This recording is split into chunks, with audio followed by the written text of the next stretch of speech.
अस्सलाम वालेकुम वरहमतुल्लाहि वबरकातुहू। सोशल मीडिया के दोस्तों के लिए जो मैं पैगाम रिकॉर्ड करवाना चाहता हूँ, ख़ासकर मेरा पैगाम आज तमाम उम्मत मुस्लिमा के लिए, पाकिस्तान में बसने वाले हर उस मकतब फ़िक्र के लोग जिन लोगों ने इस वक्त पर नामूस रिसालत के ऊपर एक बेंच पर आकर जो काम किया, उन तमाम लोगों के लिए आप लोगों ने देख लिया नबी की उम्मती बनने का क्या फ़ायदा हुआ। ये जालिम, ये फासिक तहरीक लब्बैक पाकिस्तान को अकेला देखकर जिस तरह गोलियां बरसाकर लोगों को शहीद कर गए, आप सबके एक होने से इन पर खामोशी और दबदबा तारी हो गया। यही तो वक्त था जहां पर हमें बताना था कुफर को कि नबी के मामले में कोई समझौता नहीं होगा, नबी की नामूस पर कोई समझौता नहीं होगा। और क्यों करें हम समझौता?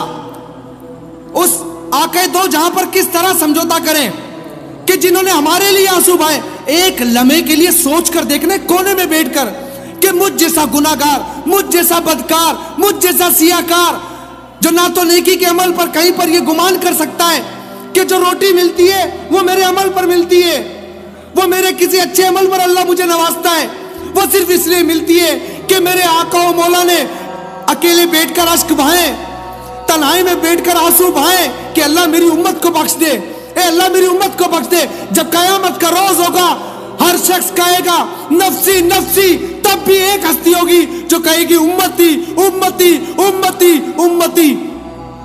उस नबी की नामूस पर कैसे तो समझौता करें। पाकिस्तान के प्राइम मिनिस्टर कहते हैं कि सफीर को मुल्क बदर कैसे कर दें, यूरोपीय यूनियन नाराज हो जाएगी, मईशत का दिवालिया उठ जाएगा।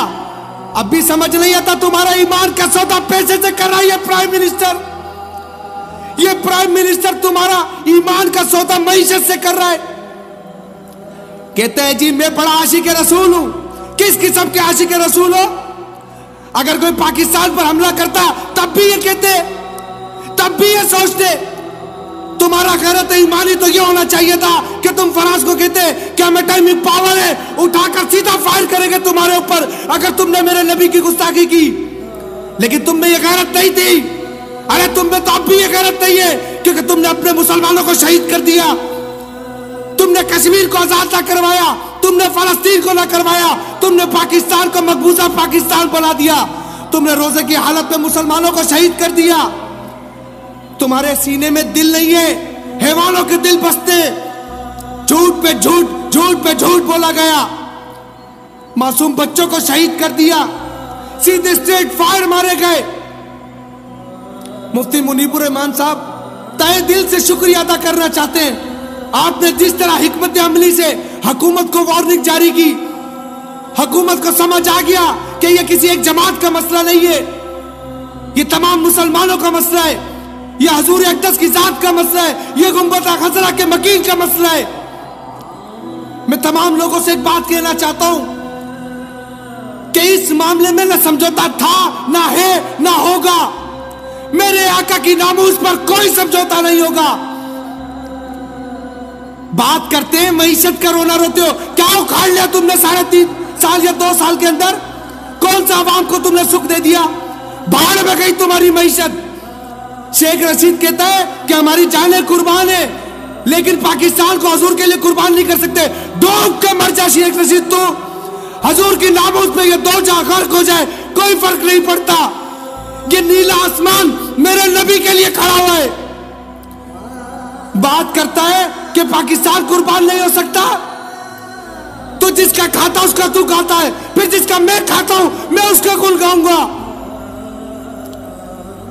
मैं कहता हूं तमाम मुसलमानों से, जिस तरह तुमने इस बार हिम्मत का मुजाहरा किया, इसी तरह हजूर की नामूस पर एक साथ खड़े होना है, एक बेंच पर खड़े होना है। तहरीक लब्बैक पाकिस्तान ने तमाम मुसलमानों को रिप्रेजेंट किया है, काफिरों को बताया है कि गैरत मुस्लिम जिंदा है। हमारे भाई शहीद हुए, गोलियां खाई, शेल खाए, लेकिन इस्तिकामत के साथ नबी की नामूस पे पहरा देते रहे।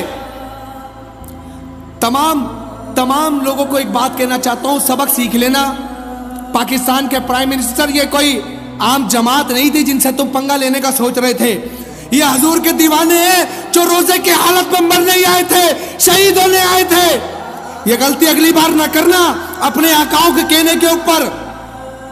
और उन तमाम गैरतमंद मुसलमानों को जिन्होंने तहरीक इंसाफ को छोड़ा, उनमें गैरत थी, ईमान की हरारत थी। उन्होंने अपने ईमान की हरारत को समझ को खुदा हाफिज कह दिया। पूरी असेंबली में सिर्फ 2 या 3 लोग थे, कोई मीर जफरुल्लाह जमाली जैसा नहीं था दिलेर। सारे बैठ के कहते हैं कि जी हम काम कर रहे हैं, हम करारदाद पेश कर रहे हैं। खुदा का खौफ करो, कब्र में रसूल अल्लाह ने मिल रहे, सवाल होगा मकुलता तकुलु फी हाज़ा रजुल, क्या जवाब दोगे? शिफात आका ने करवानी है, पुलिस रात से तुम्हारा जो हाल होगा तुम कट कट के गिरोगे, क्योंकि तुमने मेरे नबी की नामूस पे समझौता किया। तुम्हें तो कब्र में भी पता चलेगा। शेख रशीद, तुम्हारा बुरा वक्त शुरू हुआ जाता है, यह तुम्हारा आखिरी इलेक्शन था। कौम ने तुम्हारे साथ जो करना है तुम्हें पता चल जाएगा, क्योंकि तुमने समझौता मेरे नबी की नामूस पे किया है। लिखना ताफ़ुज़ नामूस रिसालत लिखना में तुम्हें कौम बताएगी, मुजाहिदीन खत्म नबूवत तुम्हें कौम बताएगी। लेकिन तमाम मुसलमानों से कहता हूं, अल्लाह तबारक व तआला का शुक्र है कि अल्लाह तबारक व तआला ने तमाम मुसलमानों के दिल में डाला। वो सब एक बेंच पे खड़े हो गए, शेर और बच्चे भी लिया, दिखाओ ऐसा जज्बा किसी के अंदर, और उन बताओ उन कादियानियों को, तुम्हारा झूठा नबी, फिरौनो, कमीनो, तुम ये जो मुहिम चला रहे थे हमारे खिलाफ, ये उम्मत है मुस्लिमा, ये हमारे नबी का पावर, ये उम्मत का पावर। झूठे नबी की पैदावारों हमारे खिलाफ प्रोपेगेंडे कर रहे थे, सब पता था हमको। लेकिन एक बात तो तय है ना कि वो काना, वो दज्जाल, वो फिरौन, वो मरकर गटर में गया, तुम उसकी पैदावार तुम भी जाओगे। मेरे नबी की इज्जत पर कोई समझौता नहीं होगा। अस्सलाम वालेकुम व रहमतुल्लाहि व बरकातहू।